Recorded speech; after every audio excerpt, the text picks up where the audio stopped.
Good morning, St. Peter's. Who are the ones dressed in white? This morning we look at Revelation chapter 7 verses 9 to 17. You might like to pause and read that. Revelation 7, 9 to 17.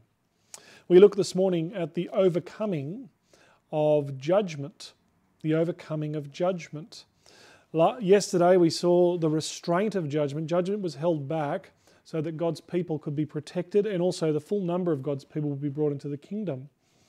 And then we see this tribe, every nation, people from every nation, every tribe and every tongue, before the Lamb, and they're clothed in white robes. And they cry out, "Salvation belongs to God and to the Lamb on the throne." But look what one of the elders says in verse 13. Who are these people in white robes?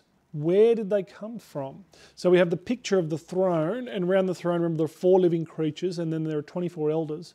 And the 24 elders are saying, who, or some of the elders are asking, who are these people clothed in white? Where did they come from?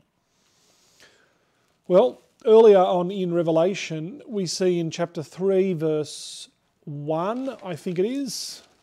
Let me double check. No, 3 verse 5. The one who overcomes will be dressed in white clothes, and his name will be in the book of life. We see white clothes. In chapter 6, verse 10, a few days ago, we saw the ones who were slaughtered, and it says in verse 11, chapter 6, 11, they were each given a white robe and told to rest a little longer. Here again we have people who are clothed in white. And he says these are the ones coming out of the great tribulation, or the great fight.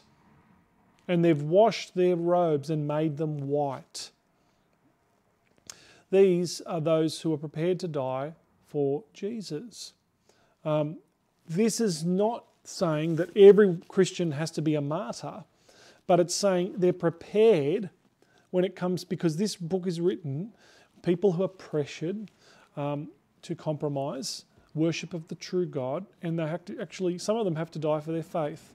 And this is saying, are you prepared to die for your faith? How did they wash? They actually, that's why they're taken up, and they avoid the judgment that's coming. We're in the 6th seal, and we're going to see the 7th seal tomorrow, the final judgment. And it says, how do they overcome the judgment? How do they escape the judgment? Well, they washed their robes, they made them white. How? It says in verse 14, through the blood of the Lamb. See, through Jesus, the one who has been sacrificed for us, Jesus bore the cost of these followers. He took on all the punishment, and so that we could wash the robes and become white before God. That is, all our account is made clean, and we are forgiven, and we now can stand before the God and before his throne. And this is why it says in these verses, listen to this, for this reason they are brought before the throne of God, and they serve him day and night. They'll no longer hunger, they'll no longer thirst, and no sun will strike them.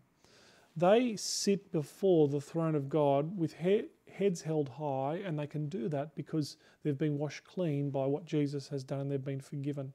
And amazingly, the Lamb will guide them to springs of waters of life, and God will wipe away every tear. Their life has meaning and purpose, and they are, because they're now forgiven and set free, redeemed, and so they can follow the Lamb. This is great news for those who have starting to follow Jesus. And tomorrow, unfortunately, we get into the final judgment. See you then.